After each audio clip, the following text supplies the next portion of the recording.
Okay, das Stückchen heißt der Rechberger. Das ist jetzt mal der erste Teil. Es geht so los mit einem kleinen Auftakt. So kann man das spielen, ist gleich relativ schwierig.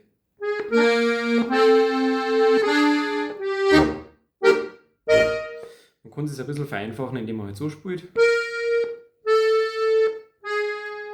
Oder? Und dann eben geht's so los.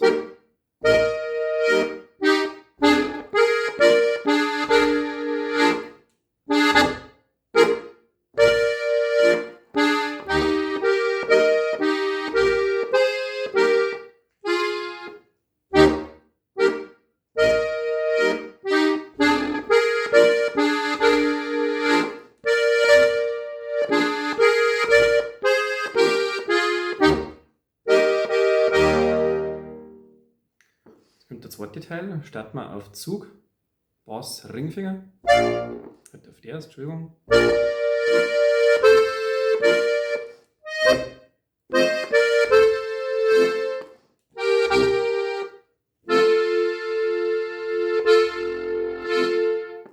Bass runterrutschen. Das ist der Griff. Spiele mit dem Daumen, also falls jemand die Zusatztöne noch nicht hat.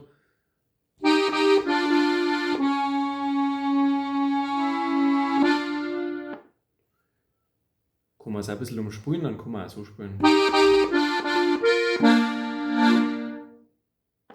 Das wird genauso passen. Dann die zweite Hälfte.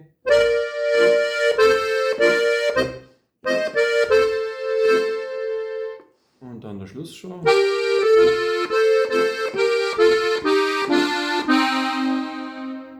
Und entweder auf Druck aufhören oder eben gleich auf Zug, damit wir dann schneller wieder in unserem Auftakt drin haben. Ich bin mit dem ersten Teil nochmal durch wie gehabt, da muss man nur aufpassen, am Schluss dann einen kurzen Schluss machen. Und dann geht es in den dritten Teil ein.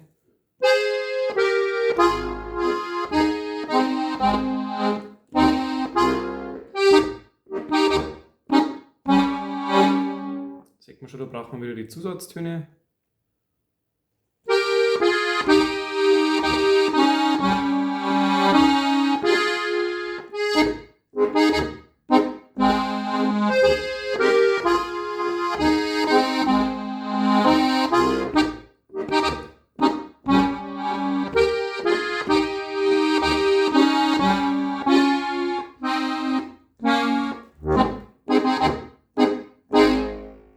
Und jetzt die hechene Version, die kann man auch spielen ohne Zusatztöne.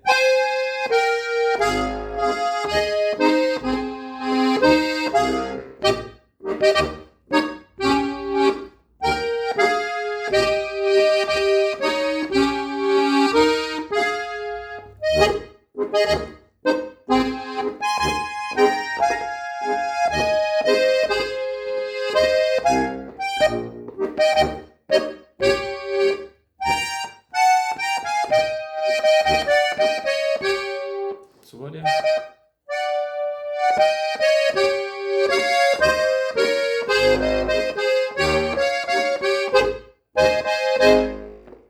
Also am Schluss gleich ein bisschen mit Verzierungen.